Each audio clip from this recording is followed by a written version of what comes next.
হয়, মন কৰিলেই চন বাকৰি মাটিটো ধন অসমীয়াত প্ৰচলিত এই কথাটিকে যেন প্ৰতিফলিত কৰিছে চিপাঝাৰৰ ঢেকীপাৰা গাঁৱৰ এগৰাকী কৃষক। মই আছোঁ এই মুহূৰ্তত চিপাঝাৰৰ ঢেকীপাৰাৰ অনন্ত বৰা নামৰ এগৰাকী কৃষকৰ কৃষি ফাৰ্মত মই পৰিৱেশ দেখুৱাইছোঁ। বিভিন্ন পাচলিৰে এখন কৃষি ফাৰ্ম গঢ়ি তুলিছে অনন্ত বৰা নামৰ এগৰাকী শিক্ষিত যুৱকে। মই পৰিৱেশ দেখুৱাই আছোঁ। এয়া চিপাঝাৰ বিধানসভা সমষ্টিৰ অন্তৰ্গত ঢেকীপাৰা গাঁৱৰ দৃশ্য। এখন ধুনীয়া এখন আটক ধুনীয়া এখন কৃষি ফাৰ্ম। ইয়াত সোমালেই আচলতে ভাল লগা এটা পৰিৱেশ ইয়াত দেখিবলৈ পোৱা যায়। মই পৰিৱেশ দেখুৱাই আছোঁ। পোনপ্ৰথমে মই যি অনন্ত বৰা যুৱ কৃষক মই তেখেতৰ ওচৰলৈ গৈছোঁ। আমি লক্ষ্য কৰিছোঁ আপোনাৰ কৃষি ফাৰ্মখন এখন ধুনীয়া কৃষি ফাৰ্ম। কেনেকুৱা উপাৰ্জন হয়? ভালে হয়। নমস্কাৰ, মোৰ নাম শ্ৰী অনন্ত বৰা, গাঁও ঢেকীপাৰা, পোষ্ট অফিচ ঢেকীপাৰা, জিলা দৰং, অসম। মই খেতি কৰা মোটামুটি 12 বছৰমান হ'ল। এই জিকা খেতিয়ে কৰি আছোঁ। জিকা মানে কি, জিকা, ভোল, নেচেৰা, কোমোৰা, তিয়ঁহ গোটেইখিনিয়ে কৰা যায়।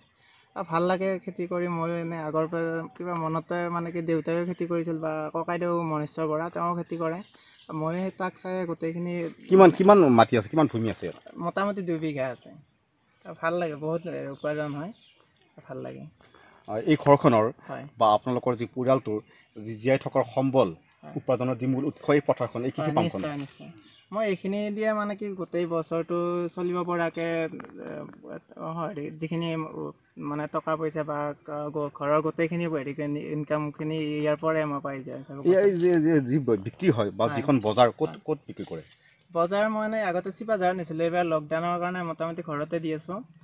অসুবিধা পোৱা নাই, কিন্তু ঠিকে আছে। তেখেতৰ পত্নী আছে, মই তেখেতৰ ওচৰলৈ গৈছোঁ। নিশ্চয় আপুনি এখেতক সহযোগ কৰে। এখন ভাল লগা কৃষি ফাৰ্ম কিন্তু আমাৰ ভাল লাগিছে, যথেষ্ট ভাল লাগিছে। কি ক'ব? এইফালে ছাৰ ক'ব। নমস্কাৰ, মোৰ নাম জয়কবিতানাথ, গাঁও ঢেকীপাৰা। মোৰ বহুত ভাল লাগে। ময়ো মাজে মাজে সহায় সহযোগ কৰি থাকোঁ। বহুত ভাল লাগে। মই দেখুৱাইছোঁ, পুনৰ কৃষি ফাৰ্মখন দেখুৱাইছোঁ, মোৰ সহযোগে দেখুৱাইছে। যিফালে চাব লমালমে বিভিন্ন ধৰণৰ পাচলি লাগি আছে। জিকা, ভোল, ধুন্দুলি, বিভিন্ন ধৰণৰ ইয়াত পাচলি এইদৰে লমালমে লাগি থকা পৰিলক্ষিত হৈছে। আৰু এই কৃষি ফাৰ্মখনেই আচলতে এই পৰিয়ালটোৰ জীৱিকাৰ মূল উৎস, মূল সম্বল বুলি ক'ব লাগিব। মই সহযোগে মই পৰিৱেশ দেখুৱাইছে। মই পুনৰ অনন্ত বৰাৰ ওচৰলৈ গৈছোঁ। এটা গুৰুত্বপূৰ্ণ বিভাগ যি কৃষি বিভাগ, এই কৃষি বিভাগে গ্ৰাম্যাঞ্চলৰ কৃষকসকলৰ কাৰণে যথেষ্ট সহায় সহযোগ কৰি আহিছে বা বিভিন্ন ধৰণৰ আঁচনি আছে তেওঁলোকে কয়। আমি লক্ষ্য কৰিছোঁ, আপুনি কৈছে যে 10 বছৰ ধৰি কৃষি ফাৰ্মৰ লগত জড়িত হৈ আহিছে, কৃষি কৰ্মৰ লগত জড়িত হৈ আছে। কি এনেধৰণৰ সহায় সহযোগ পাইছে?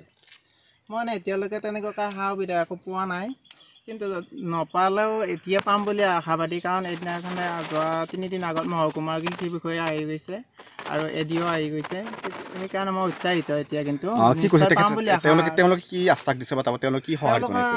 আশ্বাসখিনি ভালে পাইছোঁ। নিশ্চয় ভাল হ'ব বুলি আশা কৰিছোঁ। মানে কি কৈছে, মোক যোগাযোগ কৰাৰ কথা কৈছে। যোগাযোগ কৰিলে নিশ্চয় তেওঁলোকে সহায় কৰিব। এই কৃষি ফাৰ্মখনত নিশ্চয় বিভিন্ন ধৰণৰ সা সৰঞ্জামৰ প্ৰয়োজন হয়, যন্ত্ৰ পাতিৰ প্ৰয়োজন হয়। আপুনি অভাৱ অনুভৱ কৰি আছে নেকি? অভাৱটো গোটেইখিনি পাৰিলে খেতিখিনি আমি বৰষুণৰ প্ৰতি বাট চাই থাকিবলগীয়া হয়। আগতীয়াকৈ কৰিব লাগিলে নিশ্চয় মটৰ এটা বা হুণ্ডা এটা দৰকাৰ। সেইখিনি আমি ল'ব পৰা নাই। সেইকাৰণে বৰষুণলৈ ৰখি থাকিবলগীয়া হয়। বৰষুণলৈ ৰখি থাকোঁতে সিফালে পিছফালে কি হয়, আকৌ বানপানী আহি যায়। যেতিয়া খেতিটো বৰষুণলৈ ৰখি থাকিম তেতিয়া বানপানী আহি যাব। বিভিন্ন ধৰণৰ সমস্যা আছে। আপোনালোক কথা পাতি অকণ আগবাঢ়ি আহিব। মই দেখুৱাইছোঁ, পৰিৱেশ দেখুৱাইছোঁ। আৰু মোৰ সৈতে এয়া চিপাঝাৰ বিধানসভা সমষ্টিৰ অন্তৰ্গত ঢেকীপাৰা গাঁৱৰ যুৱ কৃষক অনন্ত বৰা। আৰু এখেতৰ যি 10 আঙুলিৰ পৰশত এইদৰে এখন কৃষি ফাৰ্ম গঢ়ি উঠিছে। আৰু এই কৃষি ফাৰ্মখনে এই পৰিয়ালটোৰ, অনন্ত বৰা পৰিয়ালটোৰ জীয়াই থকা একমাত্ৰ উৎস, একমাত্ৰ সম্বল। মই পৰিৱেশ দেখুৱাইছোঁ। চৰকাৰখনক বা যি গুৰুত্বপূৰ্ণ কৃষি বিভাগক কি দাবী জনাব, কি অনুৰোধ জনাব শেষত? চৰকাৰতো বাট চাই থাকিলে কাম নহয়। হ'লেও আমি আগবাঢ়ি যাই কাম কৰিয়ে আছোঁ। ইয়াৰ আগতে একো পোৱা নাই। তথাপিতো এইবাৰ আশাবাদী, যিহেতু আমাৰ লকডাউনৰ পৰিপ্ৰেক্ষিতত বহিৰাজ্যত থকা বহু যুৱক যুৱতী পুনৰ অসমলৈ ঘূৰি আহি এতিয়া কৰ্মহীন হৈ পৰিছে। তেওঁলোকে কি কৰিব কি নকৰিব এই এটা চিন্তাই জুমুৰি ধৰিছে বহু শিক্ষিত যুৱক যুৱতী। তেওঁলোকক কি আহ্বান জনাব? কিন্তু তেওঁলোকৰ এডৰা মাটি আছে। নিশ্চয় কৃষি কৰ্ম কৰিলে হয়তো অলপ কিছুমানে লাজ কৰে খেতি কৰিবলৈ, বা চিপাঝাৰত বেচিব যাব, ঘৰত বেচিব যাব। আজিকালি খেতি কৰিলে বিক্ৰীৰ কাৰণে অসুবিধা কোনো কাৰণত নহয়। সেই হিচাপে নিশ্চয় সেই মাটিখিনিতে যদি খেতি কৰে তেতিয়া লাভৱান্বিত নিশ্চয় হ'ব পাৰিব। বাহিৰলৈ যোৱাৰ কোনো দৰকাৰ নাই।